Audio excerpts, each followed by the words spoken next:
আজকে আমার সোনা বাবার জন্য অথবা.com থেকে একটা গাড়ি অর্ডার করলাম, যা আজকে আমাদের হোম ডেলিভারি দিয়ে গেল।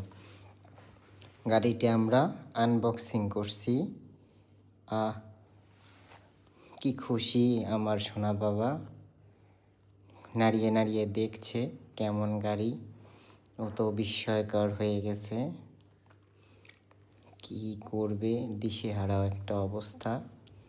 কেমন কি করা যায়, একটু চালিয়ে দেখার চেষ্টা করতেছে, ধৈর্য আর তোর সইছে না। আমাদের আনবক্সিং প্রায় শেষ পর্যায়ে, আমরা আনবক্সিং করতেছি। 2টা চাকা হয়েছে, 3টা চাকা আমাদের আনবক্সিংয়ের কাজ চলতেছে। আমরা এখন আনবক্সিংয়ের অবস্থা শেষ। এখন আমরা একটু চালিয়ে দেখব। আমরা এখন একটু ট্রায়াল দিয়ে দেখার চেষ্টা করতেছি আমরা কিভাবে চালাবো। ধন্যবাদ সবাইকে।